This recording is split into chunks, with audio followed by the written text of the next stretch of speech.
In an epically quick turn of events, Ultra Instinct, which was not too long ago hailed as a form coveted by even the gods, to falling at the hands of Planet Eater Moro in its most incomplete state.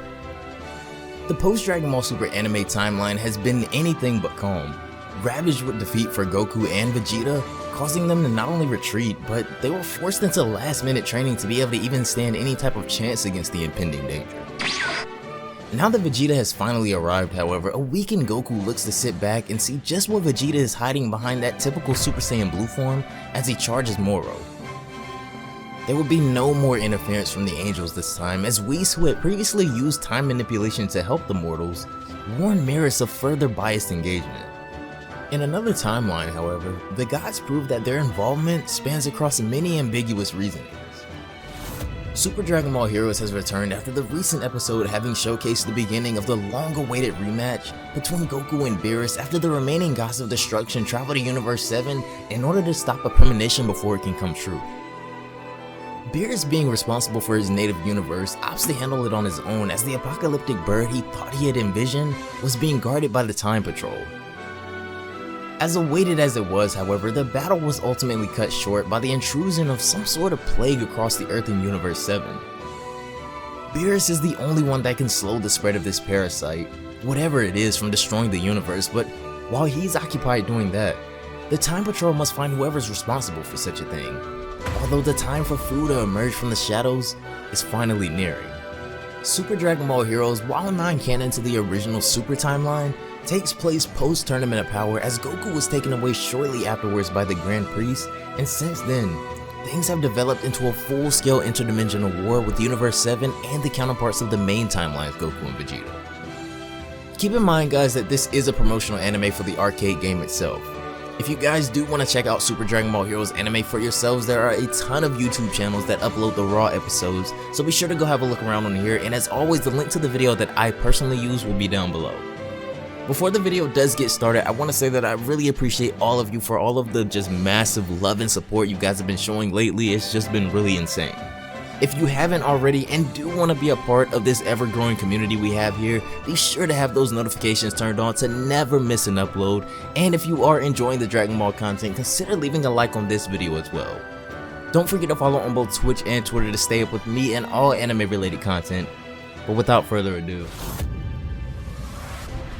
for the fan base, the dream rematch between Goku and Beerus will just have to wait, because right now, there are much more troubling issues in Universe 7. As we return to Super Dragon Ball Heroes, the episode starts under a mysterious tree with this pulsing light growing out of it, and standing at the base are none other than Fu and Toa. Before them stand a band of very familiar as well as a not so familiar face who have caused nothing but chaos in the past. Fu, who has gathered them all here today for a purpose, greets them all and right away coerces them with a promise of being able to fulfill their dreams in this new universe that he wants to create. A quick pan of the selection of villains before him reveals faces like Metal Cooler, the brother of Frieza, the Saiyan Turles, Bojack the Galactic Pirate, and Super Android 17. Breaking the silence immediately, Bojack takes notice of Turles, who stands to his left and makes the keen observation just by looking at him. "Wait, you're a Saiyan, aren't you?" he says to Turles, who replies, "And what if I were?" provoking the threat even further. Bojack attacks him immediately, still holding a grudge towards Saiyans themselves, but surprisingly he misses. The two of them go on to clash momentarily overhead, but Fu lifts his finger to the sky and teleports them both back down to the ground before him. "Now listen," he says, "you guys need to get along. Before each of you were defeated by Goku and the others in the past, I intervened and saved you. This is your second chance, a chance to start over." This seems to calm the vibe in the room, as both Bojack and Turles reluctantly agree that this time will be different. This time, they won't lose.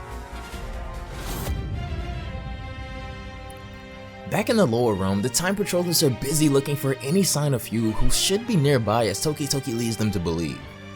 All of a sudden, silence ensues as Goku, Vegeta, and Trunks all sense a shift in the energy nearby. But right away, Vegeta confirms that this isn't Fu. A light pierces through the sky as Trunks moves to protect Pan and Toki, with Goku and Vegeta ready for battle as well. Two Ki blasts rain down from the sky as Goku and Vegeta immediately take action, only to be met by Turles and Bojack, faces of old and two villains this Trunks has never met before. Turles attacks Goku right away with a ki blast that explodes on impact, but the smoke was just a diversion, as he's able to get Goku in a headlock by sneaking behind him.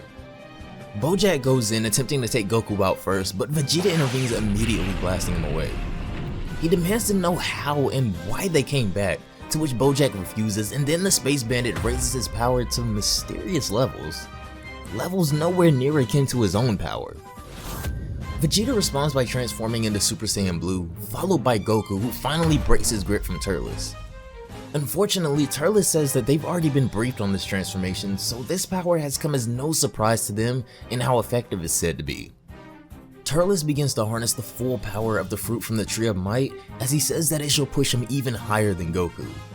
He too powers up massively, much more than their last encounter, as Goku realizes that something is off about his energy, and Vegeta notices something as well. Turles vows that Goku will experience the true power of the Tree of Might this time, as both pairs of warriors clash endlessly in the skies, with Pan and Trunks spectating as they guard Toki Toki. All of a sudden, Toki Toki senses something nearby and starts freaking out, and this is when Trunks notices one other spectator on a cliff nearby.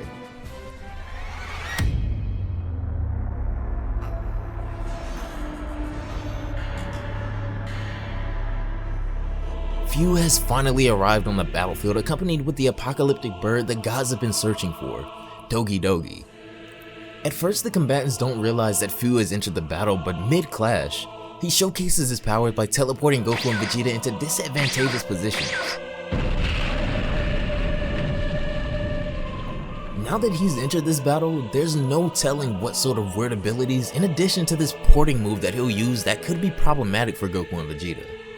Fu sets his sights on Toki Toki, who is almost within his grasp, being guarded by just Trunks and Pan, as he comments how perfectly his game is going and that the next phase should be just about to start any moment now.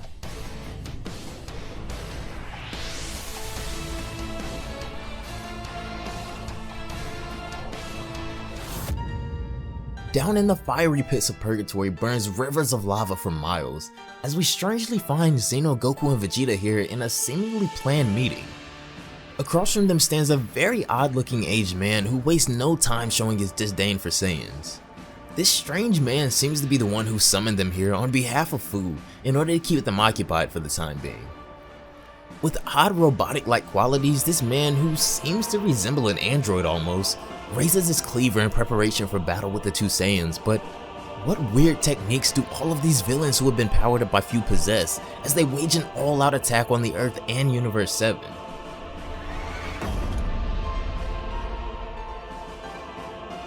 That's gonna do it for this one, guys. Thanks so much for watching until the end. As always, I really hope you all enjoyed the video. Once more, I gotta reiterate that Super Dragon Ball Heroes is a promotional anime for the arcade game, so none of what you saw here is actually relative to the main timeline. Down below in the comments, let me know what you thought about finally seeing Bojack and Turles back at it again. I'm gonna be honest, Bojack and Turles are cool, but did you guys see who else Fu had back there?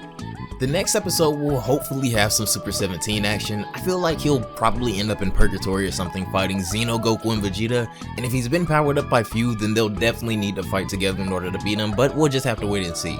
Super 17 along with Super Saiyan 4 and probably Baby were my favorite things about GT, so 2 out of those 3 things being here so far is definitely dope. But anyways, consider leaving a like down below if you did enjoy the video, and also be sure to have those notifications turned on to never miss an upload. Also, if any of you guys are interested in Super Dragon Ball Heroes yourselves, maybe you want to catch up to where we are right now, you want to go back and watch all the episodes, or you've never seen it before, be sure to check out the description box. The link to the video that I personally use will be down there as always. And there are a bunch of channels that post the raw and the sub versions of the episodes, so if you guys are interested in something like that, be sure to just have a quick look around YouTube. I promise it's the easiest way to do it. Also, before we get out of here, if you are enjoying the Dragon Ball content, including Heroes, Super, games, fan manga, and more, be sure to follow on both Twitch and Twitter to stay up with me and all anime related content. But anyways, have a great day, and I will see you all in the next one. Bye guys.